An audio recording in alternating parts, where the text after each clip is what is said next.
Item ಯಾವುದೇ ಇರಲಿ try ಮಾಡಿ ಆಚಿ ಚಿಕನ್ ಮಸಾಲಾ. ಫೆಬ್ರವರಿ 18ನೇ ತಾರೀಕು ಯುದ್ಧ ಆರಂಭ ಆಯಿತು ಇರಾನ್, ಇಸ್ರೇಲ್, ಅಮೆರಿಕ ನಡುವೆ. ಇಡೀ ಪ್ರಪಂಚದ ಹಲವಾರು ದೇಶಗಳು ಆರ್ಥಿಕ ಮುಗ್ಗಟ್ಟಿನಿಂದ ಹಿಂಜರಿತದಿಂದ ವಿಲವಿಲ ಅಂತ ಒದ್ದಾಡಿದ್ವು. ಆದರೆ ಭಾರತ ಮಾತ್ರ ಒದ್ದಾಡಲಿಲ್ಲ.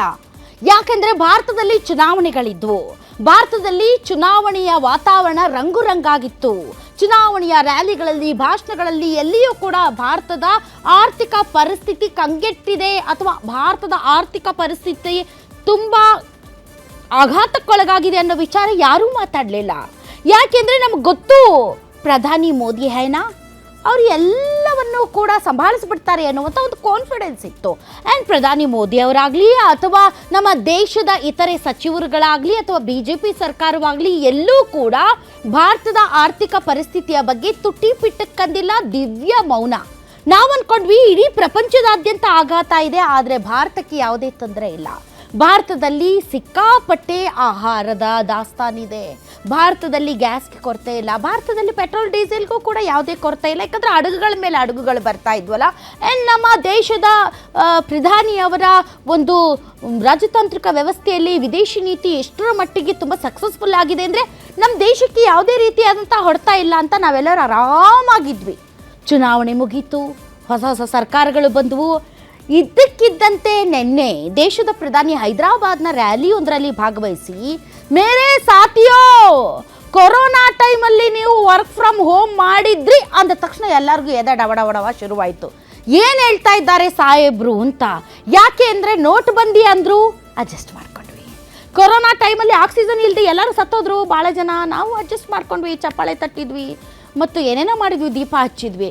ಆದರೆ ಈಗ ವರ್ಕ್ ಫ್ರಮ್ ಹೋಮ್ ಮಾಡಿ, ಬಂಗಾರ ಖರೀದಿ ಮಾಡಬೇಡಿ, ವಿದೇಶಿ ಪ್ರಯಾಣ ಮಾಡಬೇಡಿ, ರೈತರು ರಸಗೊಬ್ಬರ ಬಳಸಬೇಡಿ, ಸಾವಯವ ಕೃಷಿಯನ್ನು ಮಾಡಿ, ಪ್ರಯಾಣ ಮಾಡುವಾಗ ಪೆಟ್ರೋಲ್ ಡೀಸೆಲ್ ವಾಹನಗಳನ್ನು ಬಳಸಬೇಡಿ, ಆದಷ್ಟು ಪ್ರಯಾಣವನ್ನೇ ಕಡಿತ ಮಾಡಿ, ಅಡುಗೆ ಅನಿಲ ಬಳಸಬೇಡಿ, ಕರೆದಿದ್ದು ತಿನ್ನಬೇಡಿ, ಪಾರ್ಟಿಗಳು ಮಾಡಬೇಡಿ, ಸಮಾರಂಭಗಳು ಮಾಡಬೇಡಿ, ಮದುವೆಗಳು ಮಾಡಬೇಡಿ ಅಂತ ಇವು ರೂಲ್ಸ್ ಅಲ್ಲ. ದೇಶಭಕ್ತಿ ಇರುವವರು ಮಾಡಬೇಕಾದಂಥ ಕೆಲವು ನಿರ್ಬಂಧಗಳು ಅಂತ ಪ್ರಧಾನಿ ಹೇಳಿದ್ದಾರೆ. ಇದರ ಅರ್ಥ ಏನು ಅಂತಂದರೆ ಮೊಟ್ಟ ಮೊದಲ ಬಾರಿಗೆ ಭಾರತ ಸಂಕಷ್ಟದಲ್ಲಿದೆ ಅನ್ನೋದನ್ನು ಪ್ರಧಾನಿಗಳು ಒಪ್ಪಿಕೊಂಡಿದ್ದಾರೆ. ಆ ಮೂಲಕ ಲಾಕ್ಡೌನ್ನಲ್ಲಿ ಕೇಳ್ತಾ ಇದ್ದಂತಹ ವರ್ಕ್ ಫ್ರಮ್ ಹೋಮ್, ಪಾರ್ಟಿ ಬೇಡ, ಅದು ಬೇಡ, ಇದು ಬೇಡ ಅನ್ನುವಂಥದ್ದು ಈಗ ಮತ್ತೆ ಕೇಳ್ತಾ ಇದ್ದೀವಿ. ಅಂದರೆ ಅರ್ಥ ಲಾಕ್ಡೌನ್ನಂತಹ ಪರಿಸ್ಥಿತಿಗೆ ನಾವು ಹೋಗ್ತಾ ಇದ್ದೀವಾ, ಅದಕ್ಕೆ ಪ್ರಧಾನಮಂತ್ರಿಗಳು ದೇಶಭಕ್ತಿಯ ಇಮೋಷ್ನಲ್ ಟಚ್ ಕೊಟ್ಟು ನಮ್ಮೆಲ್ಲರಿಗೂ ಕೂಡ ಕೆಲ ನಿರ್ಬಂಧಗಳನ್ನು ಹಾಕ್ತಾ ಇದ್ದಾರಾ ಅನ್ನೋದಕ್ಕೆ ಸಂಬಂಧಪಟ್ಟಂತೆ ಇವತ್ತು ನಾವು ಚರ್ಚೆ ಮಾಡ್ತೀವಿ. ಇದೇ ಈ ಕ್ಷಣದ ಸ್ಪೆಷಲ್ ಬಿಗ್ ವಾರ್ನಿಂಗ್, ನಮೋ ಅಲರ್ಟ್.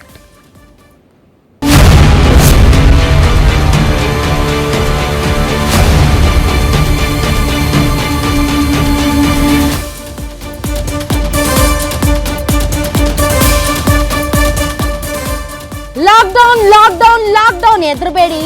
ಲಾಕ್ಡೌನ್ ಅಲ್ಲ, ಭಾರತಕ್ಕೆ ಲಾಕ್ಡೌನ್ ನಂತಹ ಪರಿಸ್ಥಿತಿ ಶುರುವಾಗಿದೆಯಾ? ಕೋವಿಡ್ ನಂತಹ ಆ ದಿನಗಳು ಮರುಕಳಿಸುತ್ತಾ? ಅಡುಗೆ ಎಣ್ಣೆ ಬಳಸಬೇಡ್ರಿ, ಪೆಟ್ರೋಲ್ ಡೀಸೆಲ್ ಬಳಸಬೇಡಿ, 1 ವರ್ಷ ವಿದೇಶಿ ಪ್ರವಾಸ ಮಾಡಬೇಡಿ, ಮದುವೆ ಮುಂಜಿ ಗೃಹ ಪ್ರವೇಶ ಅದ್ದೂರಿ ಪಾರ್ಟಿಗಳಿಗೆ ಬ್ರೇಕ್ ಹಾಕಿ, ಚಿನ್ನ ಅಂತ ಬಂಗಾರದ ಮೊರೆ ಹೋಗಬೇಡಿ, ಚಿನ್ನ ಖರೀದಿ ಮಾಡಬೇಡಿ, ವರ್ಕ್ ಫ್ರಮ್ ಹೋಮ್ ಮಾಡಿ, ರೈತರೇ ಗೊಬ್ಬರ ಅಂತ ಬೀದಿಗೆ ಬರಬೇಡಿ, ರಸಗೊಬ್ಬರ ಬಳಸಬೇಡಿ, ಸಾವಯವ ಕೃಷಿಯನ್ನ ಮಾಡಿ, ದೇಶಭಕ್ತಿ ಇದ್ದರೆ ಇವೆಲ್ಲವನ್ನೂ ಕೈಗೊಳ್ಳಿ. ಭಾರತ ಸಂಕಷ್ಟದಲ್ಲಿದೆ, ಆರ್ಥಿಕವಾಗಿ ಪೆಟ್ಟು ಬೀಳ್ತಾ ಇದೆ. ಪೆಟ್ರೋಲ್ ಡೀಸೆಲ್ ಕೊರತೆನಾ? ಸದ್ಯದಲ್ಲೇ ತೈಲ ಬೆಲೆ ಜಾಸ್ತಿನಾ? ಮೋದಿ ಕೊಟ್ಟಂತ ಅಷ್ಟಸೂತ್ರ, ನಮಗಷ್ಟೇ ಅಷ್ಟಸೂತ್ರ ಜನರಿಗೆ ಬರೆ ಹಾಕೋ ಮುನ್ಸೂಚನೆನಾ? ಕೊಲ್ಲಿ ಯುದ್ಧದ ಹೊಡೆತನ? ದೇಶದ ಆರ್ಥಿಕತೆಗೆ ದೊಡ್ಡ ಪೆಟ್ಟ? ಮೋದಿ ಅಲರ್ಟ್ನ ಸತ್ಯ ಏನು? ಆರ್ಥಿಕ ತಜ್ಞರು ಹೇಳೋದೇನು? ಮುಂದೆ ನಮ್ಮ ಪರಿಸ್ಥಿತಿ ಏನು?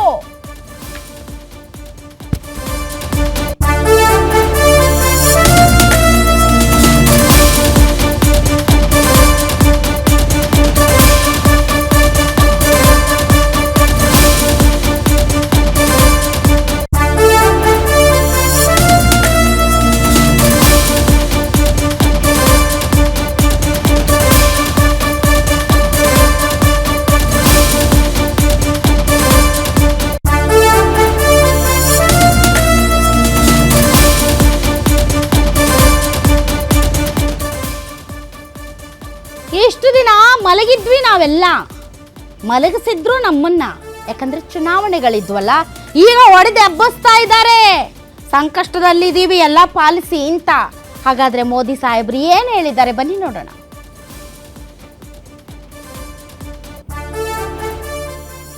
साथियों, हमने कोरोना के समय में वर्क फ्रॉम होम की, ऑनलाइन मीटिंग्स की,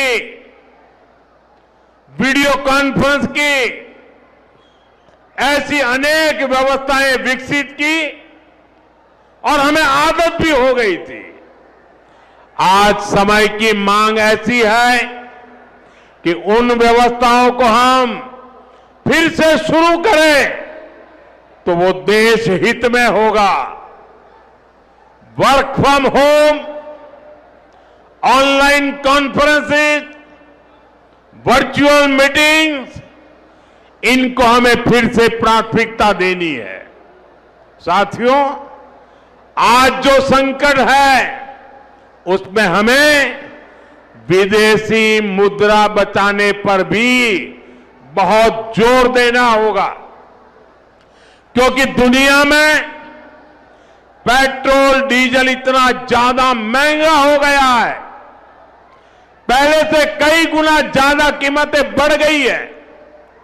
तो हम सबका दायित्व है कि पेट्रोल डीजल की खरीद पर जो विदेशी मुद्रा खर्च होती है, पेट्रोल डीजल बचाकर हमें वो मुद्रा भी बचानी है।